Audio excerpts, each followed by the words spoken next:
This is the first time I'm streaming to the YouTube page, so I want to make sure that is working properly before we start up here.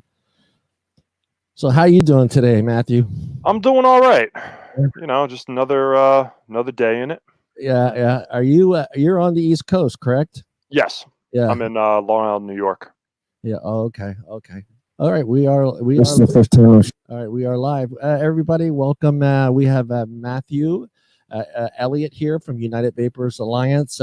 He is part of the team that got the Washington, D.C. rally up and running last December. And right off the bat, I want to say thank you to you for that. That was awesome. I still get goosebumps when I see that videos. That was amazing. I still get the goosebumps. It was awesome seeing that. And how quickly, I don't think a lot of people realize how quickly you guys got that together. Yeah, no, that was very quick. Once we got the ball rolling, the longest thing was really just waiting for the permissions, waiting for the approval of the permit, waiting for the nonprofit thing for United Vapers Alliance itself, just to make sure we had all the logistics. But once the logistics were in place, it went like one after another. And we're doing it again. We're doing it again. Hopefully before the actual PMTA deadline. And that is in May, correct? Correct. Yes. May 12th, I believe, is when the PMTAs are due. Well, that'd be awesome to have something going there before the PTMAs start up in May, and a better time to be in Washington in May. It's not. Washington in May is beautiful. It's right after the cherry blossom season, so you still have a little bit of that beautiful trees, and the people are all over there. The temperature is perfect in May. It's not too hot. It's not too cold. I lived in Maryland for about 5+ years, so I used to be in DC all the time in May. Yeah, May there you don't get that humidity that you get in the late summer months in August and September. It's brutal. And for anyone that's on the West Coast, we don't know what humidity is. So until you feel it for the first time, you're like, when I went out to Washington State, it was absolutely beautiful. Granted, that was in October. Yeah. But it was insane. I didn't even know Washington State had a desert, and here I am down in Moses Lake area, and it's like, yeah, it's a freaking desert all the way around. All the way. Speaking of Washington, wow, that's one of the states right now. That guy is just Isley is relentless. I have, all the other ones have kind of backed down a little bit. Not New York. Not New York. Well, he's not going to back down. But what's her name? Whitney. Whitmore. Whitmore. She backed down. She realized that she put her cards on the wrong table, and but this guy out here in Washington, he has just been relentless, and it gets shut down, and he revises it. He tries to get back out there, and he's just been relentless. And I'm glad that the Washington people have stepped up and have gotten out there and have fought back. It's just crazy their numbers. When you look at their numbers, how many shops have closed, how many people are unemployed now because of that, and it's just those numbers there. Should show the rest of the country. Just look at their numbers and see how it's affecting one state, and how this is going to affect all these states. In the same fashion, where they have 230 something stores shut down. Yeah, it was. I believe it was. I don't think it was at that high. I think it was. I think it was around 160, 180. But still, that's ridiculous. 160, 180 stores. You put two people. Well, you mostly have the owner and roughly two people working there. Two, sometimes three, depending on the location of the store. But that's a lot of people that are out of work in that area. Yeah, and that's just one state, and hopefully they get their stuff figured out. I'm going to have Anthony will be joining us here shortly. He kind of represents.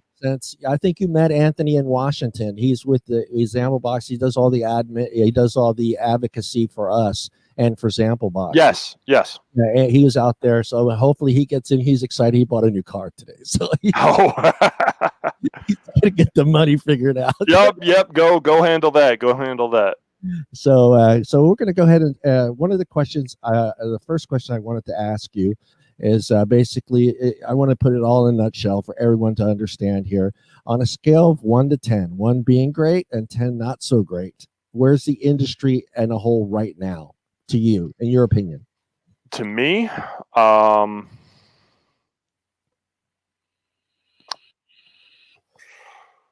gonna say maybe like a 5, maybe a 6 right now. I mean, it's not good.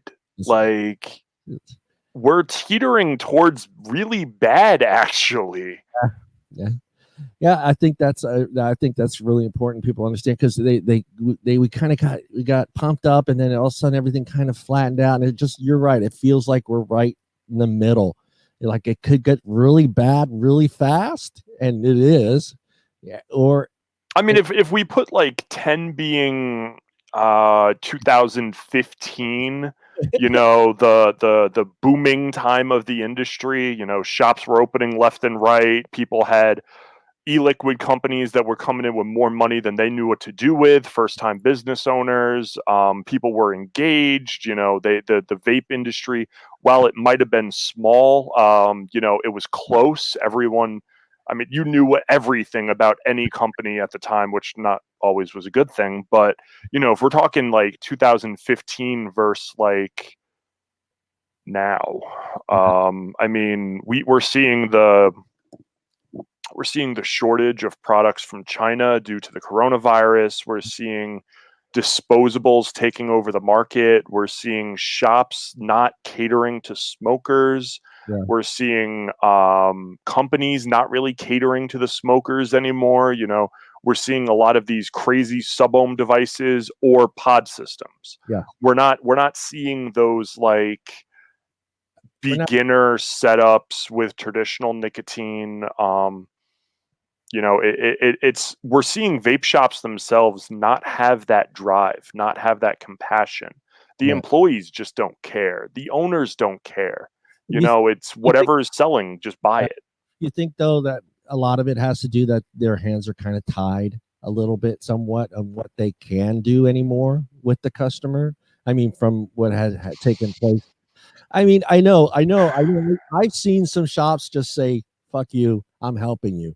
Yeah, I mean, that's what I tell people to do, honestly. And, you know, I'm very much a stickler for making sure we follow FDA guidelines. We're doing things the right way so we don't shoot ourselves in the foot. But when it comes to like the stupidity of the August 8th, 2016 deeming regs, like, fuck you. Yeah. I'm not gonna have people like tell their customers, sorry, I can't do this, you know. No, fuck you. Show the guy how to build the coil. Install the fucking coil. I mean, fuck you. It to me, when that all changed, we didn't have, I'm out here in Modesto, California, so we didn't have a lot of shops, but we had one shop that was actually a real vape shop, which did builds. They sold RDAs, they sold wire, they sold cotton, they made their own in-house juice. And I remember walking in after that law passed, and I'm walking in there, and all the RDAs were gone. All the wire was gone. All the cotton was gone. And all they had left were sub-ohm tanks and coils and mods. That was it. And I was like, hey, man, I need wire. Sorry, man. Can't do that because I can't show you what the hell to do now. I can't give you cotton. I can't sell you cotton. And they had no RDAs left. He just took all the RDAs. He said, I just took them home. He goes, I ate it. I ate it. I paid for those RDAs. I'm just going to use them for myself.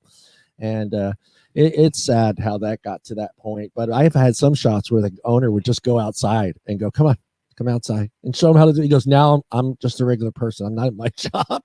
Right. I always tell everybody, there's always one guy in the vape shop that knows what they're doing. That's a customer, and he's always there. He can help you. He's not contracted to that shop to not be able to help you and show you. And you have groups. There's lots of groups, because I talked about it last week, and I said it a month ago before, when this virus thing started. I said, I feel sorry for these people that are using sub-ohm coils, because those coils are going to run out. And now look what's happening. Exactly. I mean, now we're seeing distros also increasing the price. I mean, I get it. I get supply, demand, etc. But come on, to increase it by like $4 or $5 a pack of coils? They're Fuck already you. already $25. Some of them. No one, because then the shops are going to buy them, and then they're going to have to bump them up to fucking $35 a pack of coils, and fuck you. Yeah. You know, Yeah. it's stupid. It's so stupid, and it's so frustrating. I went down to a shop the other day, one of my local shops. They're closing. They're moving to the reservation where we are. Yeah. So luckily they found a loophole. Yeah. But they had some old school RDAs there. Like they had the Velocity V2, the Velocity V3, because manufactured on Long Island. I mean, we had it, and then they had a Marquee too. Yeah. And I picked that up, and I've been playing with that, and I'm just like, I've been using MTLs a lot for almost a year religiously. Yeah. I picked up a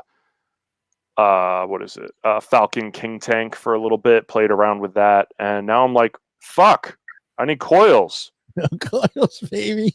So, all right, I'm gonna pick up this dripper. I'm gonna try to remember how to build real fast. Yeah. And I realized how much I actually missed the dripping aspect. Yeah. And I mean, I still use my 12 milligram in Zenith all day long. Yeah. But that's what we're going to need to start doing. And I've told some shops that might be something you want to think about. Start picking up those RDAs again. Start picking up those round wire builds. You don't got to do crazy Alien, Clapton, Helix, whatever. Exactly. Just basic round wire, do nichrome, because Kanthal tastes like shit, as I remembered now. Yep. Oh yeah, I did a little video. I told everybody. I even built a single strand wire coil, and I was like, guys, it's easy. And when your cotton goes bad, get your tweezers, slide the cotton out, put a new piece of cotton in there. You're good to go. You're not having to, go find a coil. You're not having to deal with manufacturers not making coils, or manufacturers deciding 6 months later they're going to come out with a new tank, and of course. Just don't work with that tank. You got to buy another fucking coil.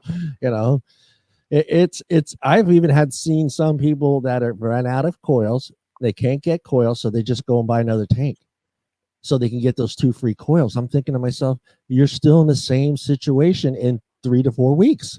Yep. When those 2 coils go bad, what do you do now? Those, with the coronavirus and what's going on, vaping in China manufacturing is way down here compared to TVs, whatever. Yeah, everyday stuff. I mean, I talked to a guy who's in the he's in the motorcycle industry. He works at a shop and does he repairs bikes and quads and 4-wheelers and stuff like that. And he's like, we can't get anything. Like, our factories are shut down that make the parts for what we have. He told me that even Honda has half completed cars on the line that they just shut down because they can't get parts from China. Yeah. I mean, vaping is the lowest on the totem pole in China. And if we're not even getting the stuff that we need for everyday life, I mean, people need to learn how to start building. They need to start helping people build, just as a precaution. It's so easy. I even broke it down in the video. I showed them what they needed.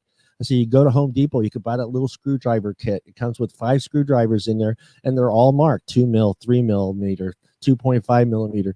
I did that little kit's like $4 or $5. I said, you can go to Lightning Vape. You can go to a whole bunch of.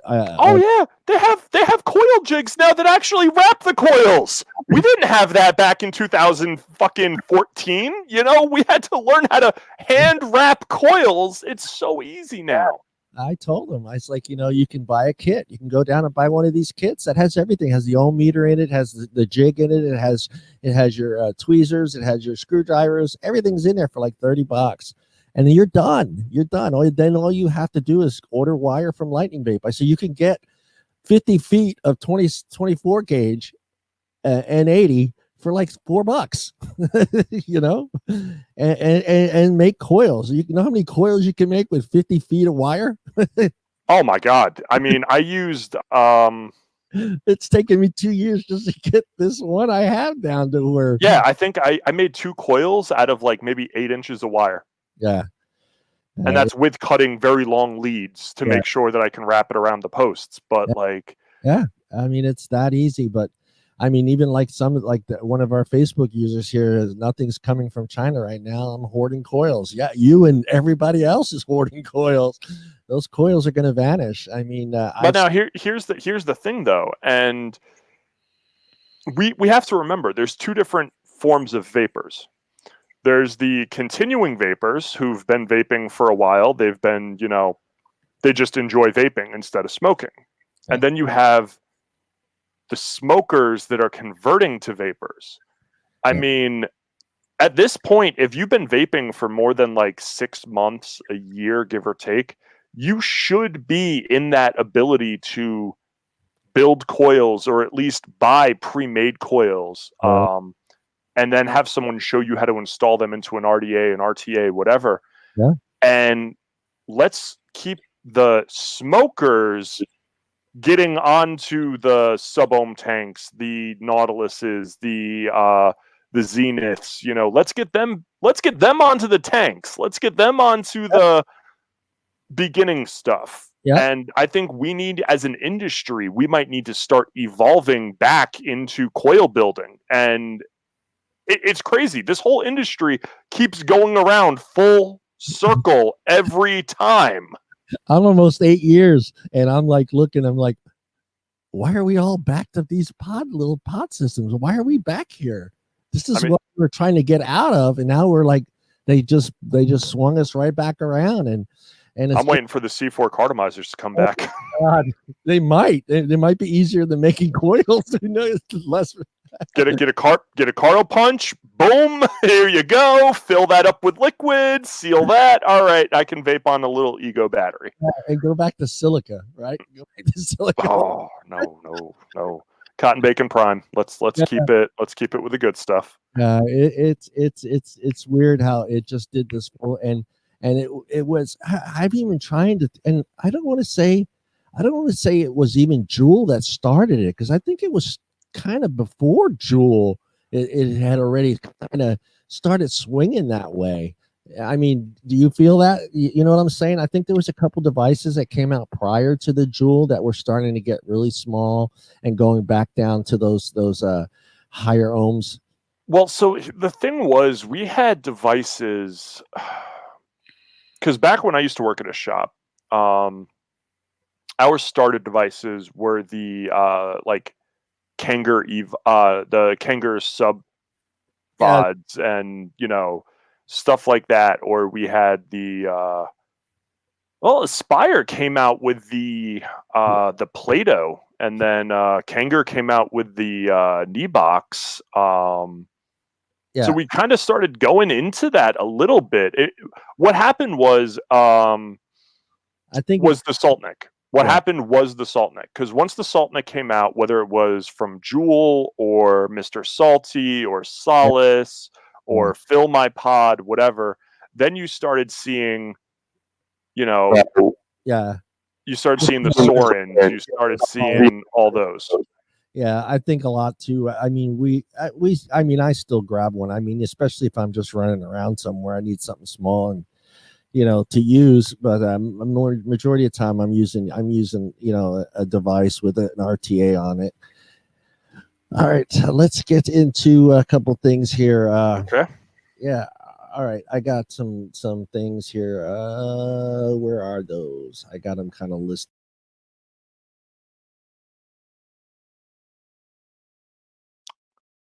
Well then, I think he accidentally closed the window. Well, that's a little awkward. Hopefully he'll hop back in. But for anybody who's watching, if you have any questions, feel free to post them. Please share the video. Let's get this out to as many people as possible. make sure that he doesn't have to restart it. There you go. No, there he is. Okay. I don't know what happened there. Yeah, I wanted to talk about the bill that's being pushed through. Well, actually, has gone through on the House side, and now it's going up into the Senate. And I think a lot of people are forgetting how it's like we have to go back to school. You know, yep, people got to go back to Schoolhouse Rock. How does a bill become a law? Well, it depends on who you pay. No. I mean, ain't wrong about that. But so yeah, just because it passes the House, I mean, once it goes to Senate, it's gonna die. We've seen it happen. We've seen it happen with the impeachment process. Yes. Right now, we're not going to see taxation ban, shutting down of small businesses. We're not going to see that on the Senate side. And we've even had the executive branch turn around, say, hey, we are not supporting this, even if it happens to make it all the way to us. Yeah. Guess what? President just goes, no. Veto. Not doing that. Well, I was telling a lot of people, I said, you know, the Senate might not even hear it. It may never even get there. They may. I don't think it's going to. I heard Mitch McConnell's just not even interested in. There's no time for it. No. And yeah, I think a lot of people have forgotten how that whole process works. And I almost was going to pull up.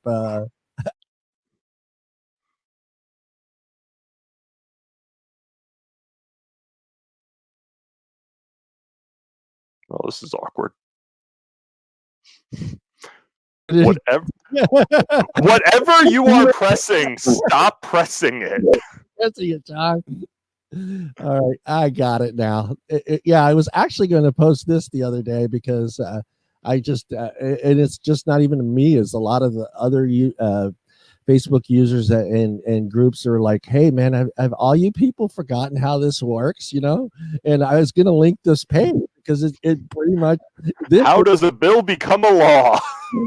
And I wanted to do the grown-up version of it and not go to the Schoolhouse Rock part of it and make someone feel stupid. But I'm just a bill. Yeah. I'm just a bill. Yep. And it's just, you know, it breaks it all down for you, and it you know, it even explains to you what, because the president, he has three options. And you know, even if it does get to his desk, he could veto it. He can, which the one bad part is the pocket veto, where he can just kind of let it sit on his desk for 10 days and it'll go into law, which I don't think is going to happen. No, but I don't think it's like you even. I mean, and it's just not me and you. I think a lot of people have realized that the Senate may not even take the time to look at this and just kind of throw it out. And or even if it goes to Senate and they do discuss it. It's not going to happen. It's absolutely not going to happen. President Trump is not. He sees the whole industry as a whole. He understands that there could be other things done to prevent the youth from vaping. You know, I mean, we saw in his letter the first time we've ever seen any political official, let alone the president of the United States, talk about vaping being a possible harm reduction tool. Yes. I mean, the term harm reduction in that letter was just yeah. It to me, it just seems like he even that first meeting, he could see he's just kind of looking around like, okay, these numbers, number one, the numbers. He's a businessman. He knows numbers, and he knows numbers don't fucking add up. And you know. So and he also doesn't play politics. He doesn't That's another thing. He won't do the grandstanding. He won't deal with any of that bullshit. He's just gonna go, no.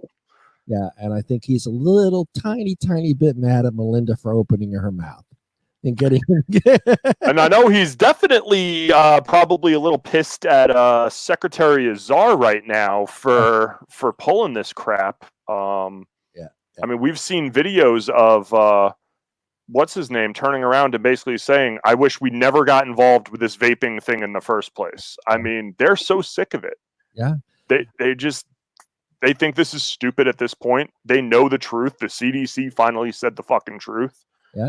I wish, you know, they do audits on government offices all the time. And I believe personally that the MSA money needs to be audited.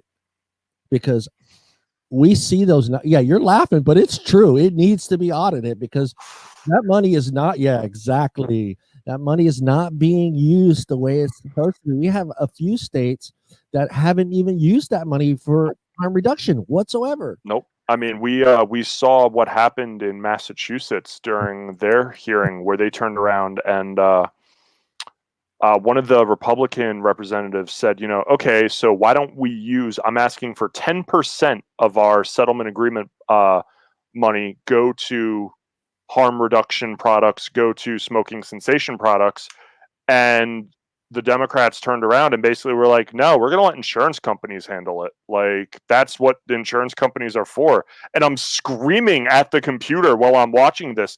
No, that's what your MSA payments are for. Like, the CDC is already telling you how much you're supposed to allocate towards harm reduction. And go 2-3 years without even touching it and using it for your personal crap agenda, and then telling people, the youth epidemic is crazy. And so, well, hey, there's laws already written in the book. Yeah, there's no actual youth epidemic. I mean, do we have a youth problem? Absolutely. And anyone who says we don't is completely blind and not living on planet Earth. But do we have an epidemic? Not an epidemic. No, not an epidemic. But why not allocate some of that money that's coming from MSA for some type of law enforcement to go after the shops? I mean, that's how I look at it. Enforce that law, because that would be logical. It's logical, exactly. We did it, like we talked about this before. I remember in the 80s, shops didn't sell us cigarettes, they didn't sell us alcohol because they were afraid of that kid coming in there, buying a 6-pack, walking back outside, and then law enforcement coming through and shutting them down.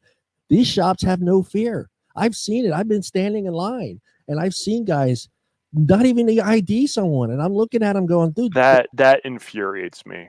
It does. From someone who used to work in vape shops, from someone who used to be a bartender, who went through bartender training, who went through ID training. I mean, it takes 5 seconds to ID someone. Literally 5 seconds. It doesn't matter how old you are. Hey, how you doing? Can I see your ID real quick? Thanks. Yeah. I mean, we can't even have people do that. Yeah, I there's shops here in Monterey County. The dude ID'd me like it was just 10 years ago, and I was 40 something years old, and I still had gray on my face. He still ID'd me, and I didn't have my wallet. He refused to sell me a pack of cigarettes. I was proud of him, but I mean, you were pissed, but yeah, no, I understand. I was glad, he took the time to say, I can't. And then I tried to hand the money to my buddy behind me. And he was like, no. You can't do that. And yeah, Texas swipes. So does Cal. Some shops have the technology, Amber, that bought it into the new machines, and so they all have to do is just swipe the card. But I mean, it takes like Matthew, it takes 5 seconds. 5 seconds. To guy the ID, and they have the stupid chart right there that tells them, okay, anybody born before blah blah blah is a no. Anybody out, it's so simple, and they don't do it. But like in New York City, I looked it up, and in New York City, a kid has a 59% chance of buying a pack of cigarettes and a fucking 6-pack of beer. 59%. There's your epidemic. You have a problem with convenience stores, not me, you. So that's a huge argument, and that's a huge argument that I've been getting into people about. They're like, well, get it out of the hands of the C stores and the gas stations. There's the ones. Okay, so you have to understand a couple of things.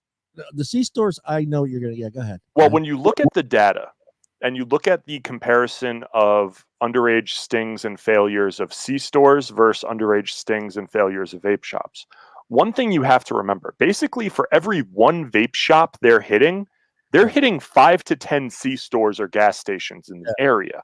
So just the number amount is going to be higher on the C stores and gas stations. But for every vape shop that fails, that might as well be 10 to 20 fucking C stores and gas stations. Yeah. So where I live in Suffolk County, we had about 30 plus shops get hit and stung and fail. And like 10 of them were vape shops. Were actual vape shops, yeah. So we can't use that argument because we're just as guilty as anywhere else. Yeah. No, you know, I went to Maryland for Thanksgiving, and I was craving. I mean, I was using a Juno, so I was using I think I was using like 36 or 48 milligram, whatever pot I had at the time, traditional nicotine. But I was like, oh, I need something else. So I went to a 7-Eleven, and I went to buy a Blue or an Enjoy. I think it was Enjoy, actually, I wanted to buy because they just stuck up for us at the hearing, at the meeting with the White House. So I was like, you know what, let me give them some money and support them. So I finally pick out what I want after the guy has no idea what the hell he's doing behind the counter. And I have another point about that in a second. Yeah. But I watched 3 people in front of me buy cigarettes, no ID. I walk up to buy a fucking e-cigarette, and he's like, do you have ID? And I'm like, are you serious right now? I mean, thank you for asking if I have ID, but why the fuck are you letting the people who are buying combustible tobacco just mosey on right through, and you come up to me and you're like, well, do you have ID? Yeah. And he's like, well, it's part of the system. I'm like, well, it's not for the system for the fucking cigarettes. I lost my shit on him. But the point I was going to make about the people behind the counter, that's your problem. The problem isn't where it's sold. The problem is who is selling it. Yeah. And I believe the people who are selling these products need to have training. I mean, there's the WeCard training program. That's accepted federally and state. Yeah. I mean, if you're going to sell vapor products, you need to have a certain type of training. You need to at least know what the hell the products are. You need to know if this person is walking in asking for something to help them quit smoking, what's the best option to use? Or if this person's coming in just looking to, you know, try it out for the night, you know, what to use. If someone's trying it out for the night, I don't think you're going to give them something with like 50 milligrams salt nicotine. You're going to give them something with like 2.4 or 1.8, something like that. And it's just so frustrating because whenever I get into these conversations, I'm usually talking to vape shop people. I'm talking to owners. I'm talking to employees. And they have an immediate bias because they don't want to be attacked. They don't want to lose, you know, the ability to sell these products to the gas station down the street. And I get it 100%. But where I look at it to the end user. I look at it as the consumer. I look at it as the person who's trying to help someone quit smoking. Right. I mean, that's why we got involved in this business. Yeah. At least that's why I think most of the people got involved in this business, because they wanted to help others quit smoking. Yep. So when I get into these conversations and they're like, well, just get them out of the C-stores and gas stations, we won't have the problem. I said, okay, argument's sake, you do that. Do you know the type of fucking microscope, magnifying glass, Hubble telescope we're going to have on every single vape shop? Yep. Do you trust your business, the future of your business, with your competitor 1 town over, 5 blocks over? Do you trust them to do the right thing if there's only vape shops? Yeah. Well, no. Exactly. No. And the likelihood of the individual, like most of us, I mean, I was standing in line at a convenience store when I decided to put the cigarettes down. I mean, I don't see that. How's that smoker going to end up in that shop is what I'm getting at, to where he's always going in the convenience store.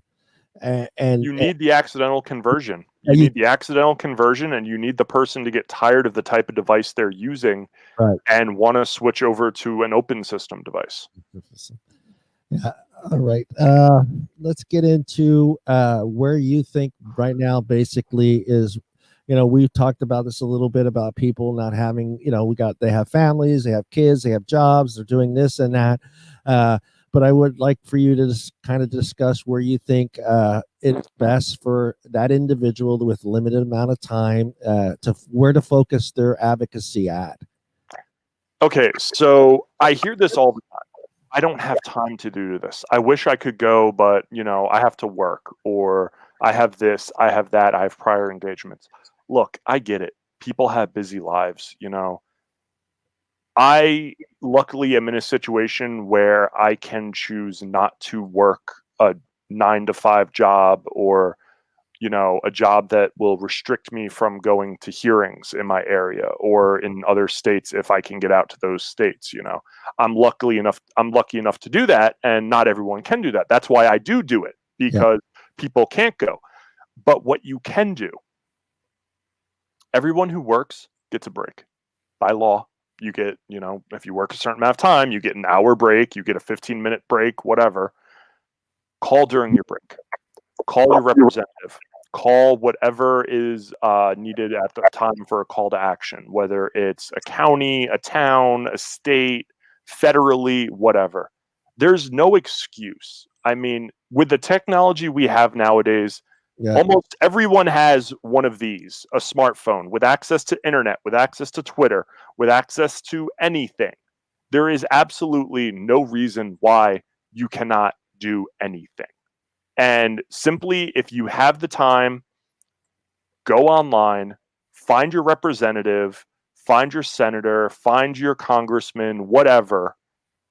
Give them a call, be like, hi, my name is so-and-so, I'm from this district. If you don't know the district, give them your address, give them your town, and just say, I am a single issue voter, or I believe very strongly about vapor products. I would like to express my concern. Please do not do this ban. If possible, I would like to set up a meeting. Now, that's where you're going to get them. And you set up a meeting in your time. If you have availability, if you are off this day, you know, whatever day during the week, say, hey, I'm available this day. Is it possible for me to come on down, speak with Representative so-and-so, 5-10 minutes? Tell them your story in person. If you tell the story over the phone, you're talking to a staffer, you're talking to an aide. While these people are powerful for you to know, you want to actually speak to your representative. This person is elected by you, the people, to represent you. So, and when it comes to federal, it takes a couple of seconds. Call the White House. You might be on the line for 5-10 minutes.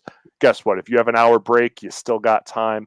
Leave a brief 30-second, you know, hi, my name is so-and-so. I vape, I vote. I don't want this flavor ban to happen. I believe the PMTA process needs to change, or whatever. You know, it literally takes probably 5 to 15 minutes on anything, and that one call could be the difference. It's pretty simple, and a lot of things I also stress to a lot of these people is, when you do start talking to these individuals, to be respectful. Remember, the person that you're talking to probably has no clue what the hell you're talking about. It's just taking down information. So there's no need to attack this person. There's no need to be rude to this person. Tell your story. Explain to them why vaping is passionate to you, why it's important to you, how it's saving your life. But just be very respectful, because that makes a big difference. You know, good day, how you doing? You know, always be nice. I always try to joke with them a little bit. You know, oh, hey, how's your day going? Oh, you know, not too bad. I'm like, oh, you getting a lot of calls, or, you know, I'm sure your phone lines are blowing up right now, so I'll be very brief. And, you know, always wish them a good day or whatever, because these people are the ones that are writing this stuff down. If you're being a complete asshole to this person, they could literally just put down oppose. They could put down whatever the hell they want and send it over to whoever. I mean, it's like, you don't fuck with the waiters. You don't fuck with the people who are answering the phones. You don't mess with waiters. That is so true. You don't get a waiter pissed off, and you don't tell a waiter that the cook's food tastes like shit either. Oh, you wait till after the meal to do that and go on yipe. Right. You don't say, I asked for it like this. What's wrong with you? You can't do it. Because guess what? When that food comes back, that food's gone through. I don't even want to talk about what happened to that food. But you know, it's simple. Just be a decent person and make a call, express your concerns, thank them for their time, and move on. Move on. Now, if you want to be an asshole, there is a place for that. It's called Twitter. Yep. Twitter's the big one. I mean, we see the power of Twitter. We've seen arguments. Speaking of the House vote, listening to some of these arguments, these were the same things that we've been saying on Twitter that these representatives are now talking about. Yeah. So Twitter is the place where you can let it all out. You learn, how to do Twitter. It's very simple. Always use the hashtag We Vape We Vote. Flavors save lives. 13 million strong. If you want to be a dick, you can put MSA blood money. I mean, yeah, I use that one all the time. Yeah, and this is we have a president that's on, like I said in my last video, he's on Twitter all the time. I've been here in California. It's 3:00 in the morning in Washington, and the fucker's tweeting. I'm like, dude, go to bed. Dude, you run this country. Go to bed. Put your phone down. This guy is on Twitter, and it's very obvious that Trump reads tweets. He reads. Oh yeah, and he's not somebody to eat. And you see in videos, his phone is in his hand, guys. He doesn't have somebody writing his emails. He doesn't have somebody reading his emails or his tweets. He's tweeting his shit, and he's reading his tweets. So it's a perfect way to get a response from him is on his Twitter. And I'll put the link. I'll put the link to some of these on the chat here, so guys can add them. But like I said, Twitter, it's so easy. It seems like it's hard to use, but it really isn't. And it really isn't. The hardest part is trying to get what you want to say with the amount of characters that you're allowed. So be creative. Be creative. Don't be an ass. Don't be rude on there. Use the hashtags, guys. I think we've had a hashtag trending once. We Vape We Vote was trending. Was trending. So that's awesome. And I also tell people to utilize whatever is trending that day. Use it. Use it. Add vaping to it somehow. Yep. And so that's way at least the mainstream individuals are see. You may get some slack from some people saying, "Hey, that's nothing to do with vaping," but hey, guess what? That guy read it. Yep. So did a lot of other people. So I always try to utilize whatever's trending in some way related to vaping. And this way you're getting more people out there seeing it. So just to me, Twitter is pretty much. So one of our biggest problems that we've had as an industry is our echo chamber. Facebook is an echo chamber. Let's be 100% honest. We own Facebook. The vaping industry owns Facebook. Yeah. Instagram does virtually nothing now that they changed the formula and everything like that. But what we need to do is talk to the people that are not a part of this industry. Exactly. Talk to your friends, talk to your family, talk to your coworkers. I mean, one of the greatest things that probably could have happened to us, hindsight, was this vitamin E acetate vape deaths that were happening, because guess what? It got people asking questions. It got us in the main media strain. Yeah. I mean, granted, it wasn't good publicity, but it engaged people. It got them asking the questions, which is what we needed. We needed people to turn around and go, so what's really going on with this industry? What's up with this stuff? And I was hanging out a shop, and I've had people walk in and go, I'm not looking to buy anything, but I want to ask a question. Mm-hmm. Amazing. Yeah. I did it on my personal page, and I was surprised when how many people. Now I'm 50. I'm going to be 52 here pretty soon, but I was surprised how many people in that 50 age group had no clue what the hell THC was. And that's scary. Yeah. And so I had a lot of my friends, and I'm assuming my friends are no different than many other people's friends, but not knowing, they're like, what the fuck is THC? Isn't that vaping? Because the way the media projected it, it seemed like it was all part of one thing, vaping.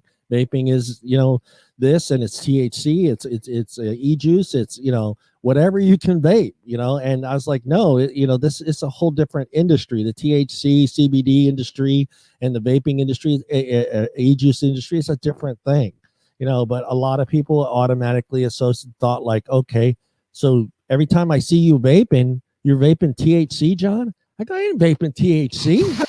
The fuck you getting that from? It's e-liquid. I explained to them. But I think you're right though, because it did open up that conversation for other people. They're like, okay, I've seen people vape, but no one's ever thought, what is it? I remember, I'm sure you do, when you first started vaping. I'm almost 8 years. I used to get pulled over because cops thought I was fucking smoking, in my car. Because I had this little device that I was using, and I was getting pulled over, and then the cop would get about a foot from my window and realize, okay, that's not pot, because I smell fucking strawberries and I smell bananas and all this other stuff. And so you're right though. I think it's bad that it happened in that way, but and it sucked that the CDC and the FDA took their sweet ass time getting that information out there and letting people realize. Just think how many more lives could have been saved, if they would have got on the ball and said, hey, okay, this is black market THC cartridges that are being sold on the street. And I use the word all the time, a drug dealer. They got it from a drug dealer. That's how I look at it. That is a drug dealer. Mm-hmm. That's nothing other than it's not a shop. He didn't get it from a shop. He didn't get it from some convenience store. People ask me, and I go, what shop did that come from? What brand is that? Is that something that's on the counters? No, that was bought by somebody on the street, exchanging money for product, and they go their separate ways. You think about that. I thought about this the other day. The way they packaged that THC and made it look so much like a regular product. Can you imagine if they had have done that with cocaine or any other product, that they would have packaged like they did that? Oh, yeah. It just blew me away. I was like, how's that not happened yet? I mean, well, let's not give them ideas. Saying the way that, even I and yourself, when you first saw that packaging, where did your mind go? Did it go to a store? I'm a little different because I've been involved in the entire time. And I used to, I have a past when it comes to certain types of products. Yeah. So I knew about, what they were, and I thought, damn, that looks like good packaging. It's legit shit, right? And then when I started seeing the CBD cartridges come out, I went, oh my God, you can't tell the difference. You can't. It literally looks the same. Yeah. That was the scary part. So what do you think? What do you think we should be focusing on? Should we be focusing on the president's side of it right now? As far as where do we want to eat? I'm going to try to word this correctly. Where do we want to focus our attention right now? Would it be our state representatives and the president? Stay focused on those individuals. And I would say we definitely need to keep the pressure on our state representatives, because regardless of what happens federal, we could still die of death by 1,000 cuts by the states. And we're kind of seeing that happen right now. We're seeing, okay, we're not doing a federal flavor ban, and now all the states are like, what the hell? So a lot of it's become political. A lot of it's become, well, President Trump's not doing anything to end the youth vaping epidemic, so we're going to take it into our own hands and do this. So what we need to do is we need to have our state representatives know our stance on this. Let them know that they're up for re-election coming up, and we vape, we vote. We also need to keep pressure on the president as well, because we need that PMTA reform. Yep. We need him to realize that we are a large number of voters, especially in the swing states. I mean, when we have, his campaign manager basically saying, we don't want to piss off the vapors because we could lose states such as this and this and this. If every vapor turns around and is not happy with what's happening and decides to vote for somebody else, or not vote at all, that could hurt the president's chances of winning again. Yeah. And I consider myself a libertarian when it comes to politics, just because I don't like governmental overreach. I don't believe in banning of products. I don't believe in restrictions, Yeah. I mean, take all the warning labels off and let the world sort itself out type thing. But I digress. I what always we because I always bring up the fact that we still have toilet paper with instructions on it. yeah, I mean, that's pretty. We have bleach that says "do not drink." Yeah, thank you. I mean, we have electronics like hair dryers and toasters that say "do not put in water." Yeah, don't put it in the water. So what we need to do as an industry and as vapors is we need to come together and we need to work on our representatives. Yeah. That's where we need to focus our energy. And as much as I love it when I see a call to action for one state and I see other states calling and messaging and emailing, that only does so much good because, to be honest, if it's happening in a different state, they don't care what you have to say. You're not a constituent. You're not a voter. You don't pay taxes in that state. Yeah. Now, if you happen to visit that state a lot, that's different. If you do business in that state, that's different. Yeah. But for the consumers, you don't need to answer every call to action. Yeah. You can share it. You can post it so other people can, but don't tire yourself out with busy work advocacy that is unneeded. Yeah. Focus on your state, your county, your town, your city, and then also focus federally. Federal wise, yeah.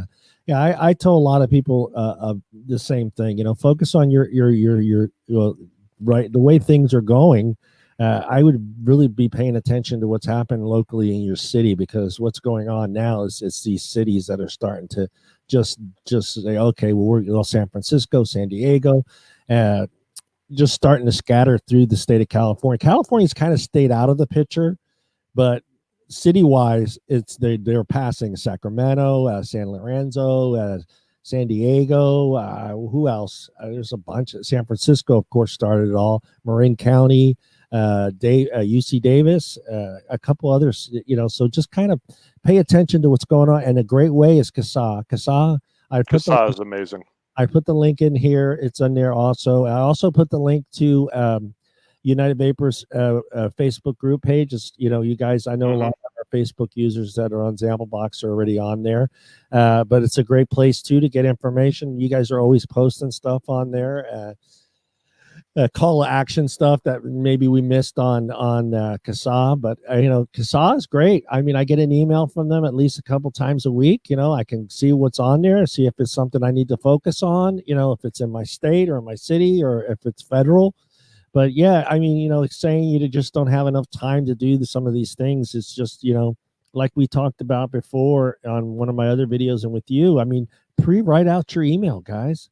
So you don't have to do it every time. I get it. Nobody wants to sit there and type out a full paragraph on their cell phone, so type it out for yourself and save it on your phone, save it on your PC. And when you get that call to action, what does it take? 2 minutes? Boom, boom, boom. Attach file, send. And actually, one of the worst things you can do, which I find out, I'm still new to all this. I'm still learning. I've been doing this maybe 2 years now, and I'm still learning the little tricks about it.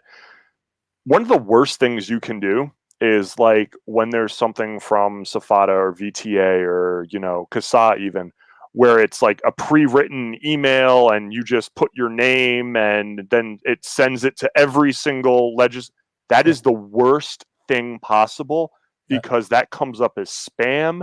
It goes in the spam folder and they don't even see it. What you need to do is individually, you can copy and paste all the emails, but you need to open up an email yourself, your personal email. You need to open up, paste your email, and then drop all the recipients into the send to.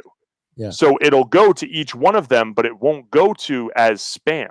Right. When it goes from the automated things like you get those all the time, those pre-filled things, just boom, boom. Don't do those. You need to do it yourself from your own email. Because also what that does is, I hate to call it anything bad, but that's lazy armchair advocacy. Yeah, it is. And, that's one of the biggest things I hear is, oh, well, I do the emails all the time whenever I get them. And I'm like, that does nothing. Yeah. That does absolutely nothing. They don't even see those emails. And it's so everybody. I mean, I say this because I'm like my kids. I taught them that from the beginning. You guys should know who represents you, whether it's your freaking mayor, your city councilman. I mean, you don't have to get to know them on a personal level, but at least know who they are. So when something does come up that's important to you or passionate about in your city or your state, you know where to go, man. I mean, I will give you a prime example of that. Luckily, my assemblyman for my district is pro-vape. So I don't really have to do a lot of work with him. It's kind of just, hey, you hear about this? Oh, no? Okay, cool. You're going to handle that? Awesome. Yeah. But we had a bill, a couple of bills try to go through recently where they would ban the ability to smoke or vape on your patios of your apartments. Now, originally, I saw a news article on it, and it only said smoking. So people were asking me, is this something we should be concerned about? And I went, I don't know. It says smoking, but I have this feeling. Mm-hmm. So I called the chair of the health committee for Suffolk County, and someone who I've had multiple dialogues with, meetings with, and we actually worked together to defeat the flavor ban in Suffolk County. But I called his aide and I spoke to her, and the moment I just said, my name, hey, how you doing? I'm Matthew Elliott. And she's like, oh, yeah. Okay, so this does include vaping. I mean, they know me by name now when I call, but I'm not saying you have to be to that level, but you need to know who these people are. You need to know who is making decisions, because I'll tell you something. I go to hearings and they have a lot of stuff before vaping most of the time. Yeah. This is stuff I'm sitting around going, yeah, I didn't know about this, and this is about to be a law. I mean, argument's sake, we're day 2 in banning of plastic bags in New York State and Suffolk County, and it's like the club. Did anybody know about this before it became a thing? I mean, I walk into Dunkin' Donuts the other day, a couple weeks ago, and I get a straw. Oh, God. And it's paper. It's paper straw, baby. And I turn to him and I'm like, yo, bro, what's up with this? He's like, yeah, man, as of this date, Suffolk County banned all plastic straws. And I went, are you serious? He's like, yeah. I'm like, when the fuck did this happen? Oh, it was this meeting, this date. I look it up and there was no opposition. They talk about this stuff and there's no opposition. Nobody shows up to the city council meetings. That's the biggest problem. That's the biggest problem. Will Trump help us? Yes, he will help us because he's business savvy. I believe he will. Regardless of your feelings on, and this is something that bothers me, whenever I talk to vapors about politics, it's like he goes right into that Democrat. It goes into the Democrat versus Republican thing. I'm like, I don't give a fuck if you're a Democrat. I don't give a fuck if you're a Republican. You're a vapor. Your business is involved with vaping. What is going to help your business? Do you think a Democrat's going to help you with vaping? I don't think so. They're about overregulation. They're about big pharma. They're about big tobacco and all that shit. Republicans are more about small business, independent rights, blah, blah, blah, blah, blah, blah. Even if you don't agree with it, be a single issue voter. Tell them you're a single issue voter. I mean, don't kill each other over something and then not have help when you need it. Yeah. Go back to the email part of it. Something I wanted to make sure people stress in their emails when they do write. Make sure you do put that you are a registered voter. You are a voter.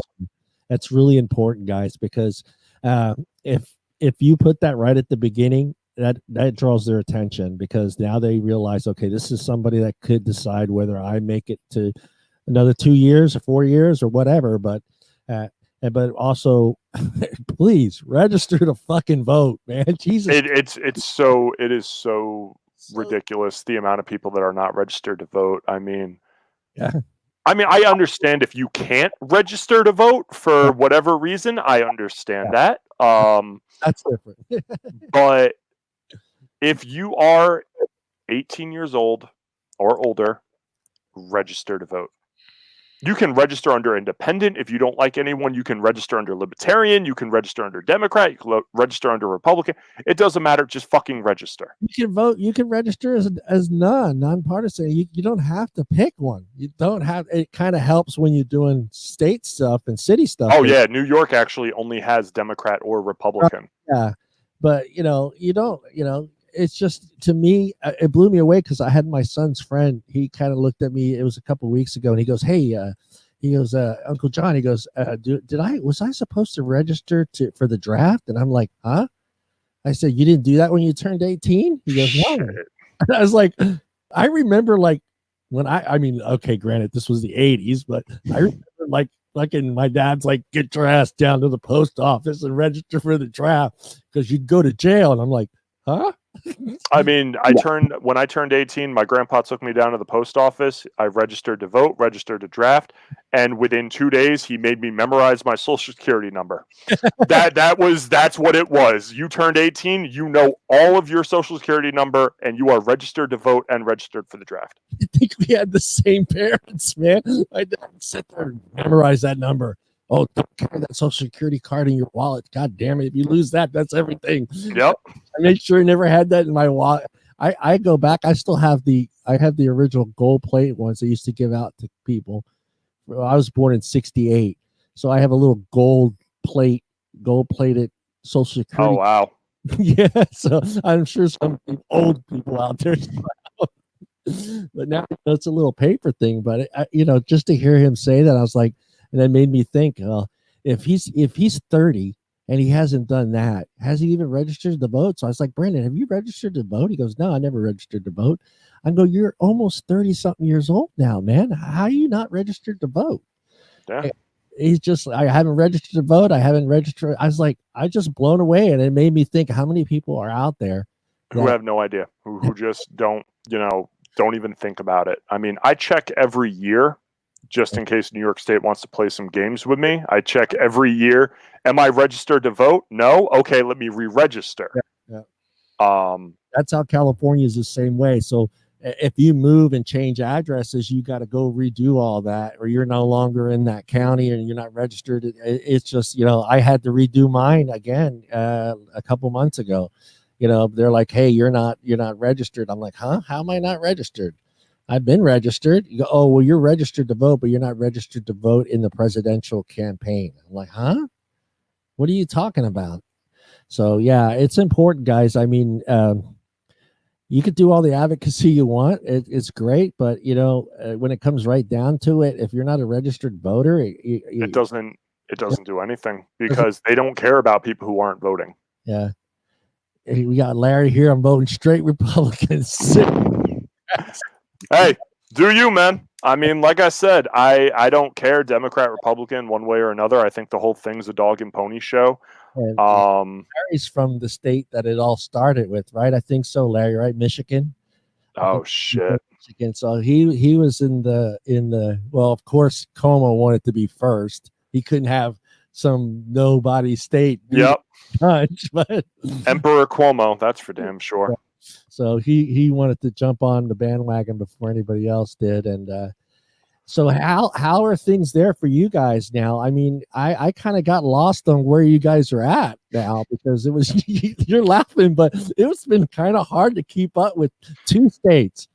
Your state and the state of Washington. I can't keep up with Washington. I feel like they're just going parallel at this point. I really feel like Cuomo and Inslee literally call each other up and go, "So what are you trying to fuck these people over? Because I'm doing this. Why don't you try doing this?" How it works there, and let me know, and then we'll try it. Right. So what's happening here is, so for about 4 years, New York State Vapor Association has been working very hard to combat any bad legislation. Yeah. And I've had the honor and privilege to actually go up to Albany a couple of times with them, go to meetings with representatives, go to meetings with chief of staff, and actually talk to them and show them what's happening. So we've defeated it about 4 years. Well, Governor Cuomo turned around this year and did, last year, and did an executive order for the flavor ban. Luckily, through the help of VTA and NYSVA, we were able to get that as a TRO, and the judge ultimately ruled in our favor. Basically said, hey, you have to go through legislation. You can't just do an executive order for this. So since then, Cuomo has been pushing so hard for a full-on flavor ban, and now he's going through the budget to do it. He is trying to put all the flavor ban language, all the vaping language into the New York State budget proposal. You gotta be fucking kidding me. And if you don't know how dirty politics are, you have not lived until you have heard updates of what is happening on the floor during a budget in the last hours of when this budget is due. Yeah. So I know NYSVA has been working very hard with that. We're having our issue not only just with the budget, but Cuomo is blatantly lying. Yeah. He is going on TV, he is going on videos, and he is saying all the lung illnesses were due to actual vaping of e-cigarettes, that vaping contains castor oil, that I mean it's ridiculous, and he's just going on and on and on. So we have a huge PR problem in New York when it comes to vaping, and we're working on trying to gather some funds to air radio ads or whatever we can to counteract the negative PR, because you have organizations like Campaign for Tobacco-Free Kids, Flavors Hook Kids, Parents Against Vaping E-Cigarettes, dumping shitloads of money. You have Bloomberg himself investing $160 million into anti-vaping, anti-flavor campaigns. Yeah. And the general public they're listening to it. Yeah, yeah. Well, they're taught to believe everything they see in the press. Mm-hmm. It's ridiculous. I mean, I grew up in that generation. My dad would watch the news, and my dad would say, basically tell us, those guys that are doing this are basically gods. They're giving us the truth, and it took a long time. It took into my late 20s to realize, okay, I need to stop believing what I read in the newspaper, stop believing what I see on TV, and start doing some research on my own, which is, we live in a great era now where we can, back in the late 70s and early 80s, I mean, what I saw on TV, that was law.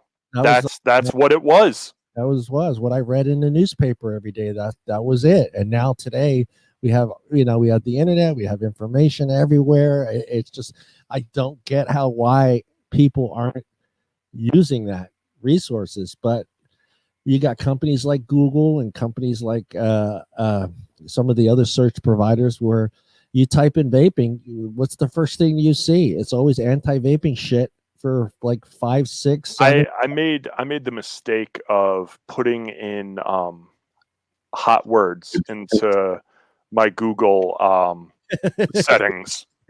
I put vape, I put vitamin E acetate, I put flavor ban, vapor, e-cigarette. I put all these things in here. I get emails and I'm just scrolling through them, and it's like, no, hell no. Oh, something pot. No. I mean, there is very little anything. And the problem is, when we go to like share these articles that we do see that are positive, they're biased because they're from companies like Vaping 360. They're from companies that have the term vape in it. Yeah, they're part of the industry in the whole. So they have the correct information, but yeah. It's almost virtually impossible to find a positive article on vaping on any of the major media networks. It's literally impossible. So you kind of are stuck to websites like 360 and Dash Vapes and a couple of the other ones that are out there, Vape Magazine. But like you said, that's just like preaching to the choir. Where you post in a group and of course you're going to get a lot of likes, but it's us. Anything I post on my personal page, which I actually just said fuck it and made it public. Everything is public. I mean, comments are public, articles are public. Unless I have you blocked, you can see my shit, even if we're not friends. Yeah. And then I made a Matthew Elliott consumer advocate activist Facebook page, and I share stuff on there too. So this way, anybody who like just types vaping advocacy, it'll pop up. Yeah, and you can go see all the articles and all the stories and stuff like that. Share that in the chat. You can put that link in there if you can. I don't know if you're on the PC. You can put it. You have to go to maybe. I'll go through it after when when everything's done, because my computer is very temperamental. Yeah, I put most of them on there. So I'm glad you took the time to spend with us. I hope a lot of people can understand what we're going through, and not to feel like you don't have enough time to do these things. It's really simple, guys. The resources are there. I put all the links to all the pages that you can use to find who your representatives are.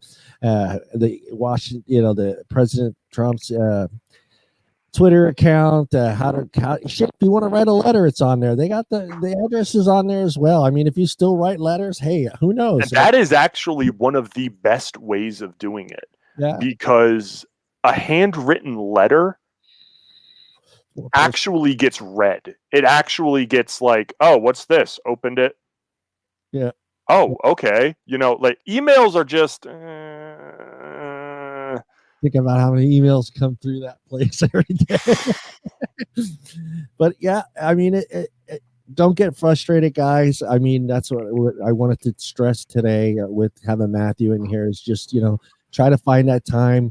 I even talked to Matthew about it. I mean, if it's even 8 o'clock at night, guys, if that's your window of freedom from your family and work or whatever, and it's between 8 and 9 o'clock, fucking send that. Do it then. I'll tweet and email at like fucking 2 in the morning sometimes. If I can't sleep, I'll wake up, I'll go on Twitter, I'll, see what's going on, I'll shoot a couple emails out. Yeah. Phone calls are best, obviously, during the day. Again, if you have an hour at work, just make a phone call real quick. Yeah. You're going outside with a vape break? Hey, let me just make that call real quick. Yeah, you can vape, put your goddamn Bluetooth on, vape, and fucking make your phone call. It's pretty simple. If I'm in the car, I'll use my Bluetooth and I'll, call Representative so-and-so. Yeah. Boom. Yeah. Hi, Matthew Elliott, just letting you know, I heard about this. I'd love to hear your opinion on this. Give me a call back. I would really hope you would oppose this or support this. Yeah. And that's it. Even if you don't get a call back, you reach out. You reached out. That's it. You guys were talking about something coming up in May. So do you want to elaborate on any of that yet, or you want to wait? Yeah. So I can't give out too much information on this right now, just because we are waiting for the final, just like we did last time. We don't want to announce anything 100% until we have the exact date.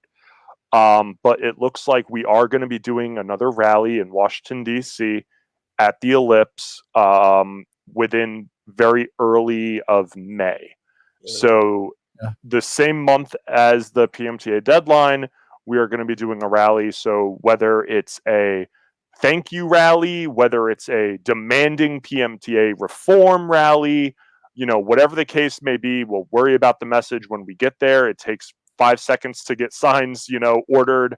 Yeah. If you were at the last one, how great it was, how powerful it was when President Trump flew over 4,500 people in Marine One, everyone holding up their signs. That's what got us the meeting. To be 100% honest, everyone who showed up is what got us the meeting in that Oval Office. Yeah. That's who got Gregory Conley, Paul Blair, VTA. That's how that happened. Yeah. So if you weren't able to make the last one, you're going to want to make this one. I promise you, this will be something that you will never forget. This is the excitement and feeling you get from a vape expo times 10. Because you have news reporters walking around, you have people speaking on stage, you get engaged, you see friends, you see reviewers, you see everyone. You know, we had people come from out of the country to the last one. Yeah. So it's going to be early May. Again, if you're not on the if you're not in the United Vapors Alliance Facebook page or group, get on over there. We post the information when we get it, and I believe we will be seeing a post very soon with possible concrete information. Yeah, and like we talked about, a perfect time to be on the East Coast is May. So, so yeah, it won't be so cold. It won't be so windy. It'll be a beautiful spring day in Washington D.C. Nothing like it. Yeah. Well, hey Matthew, I want to thank you for your time. If you want to add anything else to the thing, just let me know, or put your links to. I have the link for United Vapors Alliance's Facebook page. You guys have any YouTube channel that you guys promote or within? The YouTube channel we use, obviously, we use Vaping Legion Network. That is that's the YouTube channel wherever, you know, the Vaping Legion will go on and talk about what's happening in the industry, what's happening with the rally, etc. I will link that one on to this chat as well, so people can go there as well. But like we said, guys, you know, use CASA, you know, stay on top of what's going on locally and statewide, and your federal's important. Focus your time on your representatives. Focus your time on the president. You know, pay attention to what's going on. Don't be that guy that, you know, wakes up one morning and goes, "Oh fuck, it's banned." You know, don't be that person. I hate those people, and I see them all the time in shops. And when did this happen? I'm like, I always turn around and look at them and go, "Where have you been the last 4.5 years?" Right. Like, don't be that person who is just oblivious to what's going on. This is what's happening. Here's the reality. You need to face it. It's scary. People are freaking out about it. They don't need to freak out about it, but they need to know what is happening. Yes. If you are a vapor, you are now involved in this. Plain and simple. It is up to you to repay the vaping industry for getting you off of cigarettes, or giving you a job, or giving you a family, or whatever you've benefited from vaping. This is how you pay it back. That's it. All right, Matthew. Thank you again, brother. Thank you. You have a good night, and we'll stay in contact, and we'll get our group over to the United Vapors Alliance page as well, and wish for the best, man. Absolutely. I mean, just stay on top of shit, guys. That's all I'm saying. It's simple. It's easy to do, and I mean, literally, I when I do it, maybe 8-10 minutes of my time every day to do. That's all it takes. That's it. And if you do it a couple times a week, man, it doesn't matter. Just keep fucking doing it until we can at least relax and just be able to walk into any shop and get whatever fucking I want. Damn it. If I want fucking seaweed and fucking banana, I'm going to get seaweed and banana. It's my choice, you know, and that's what we need to look at it. And like I tell a lot of people, you know, if people laugh at you and say, it's just vaping, I always put it to them this way. It's vaping today. It could be your fucking coffee tomorrow. Keep that in mind, you know, because, you know, you take flavors away from coffee. They've done it. They do it to vaping. What's going to stop them from taking it away from coffee, taking it away from your cereal? I mean, who the fuck goes wait for them to go after energy drinks? Yeah. Who goes to a restaurant and sits down and tells the waiter, give me your most flavorless food you have? You don't go to a restaurant because the food is flavorless. No. All right, Matt, you have a good night. And again, thank you for your time, brother. Thank you for having me. We'll have you back on it when we can get some more information about what's coming up. You're welcome. I'll get you back on here and we can do our thing again. Absolutely. All right. Thank you, Matthew, and have a good night, bro.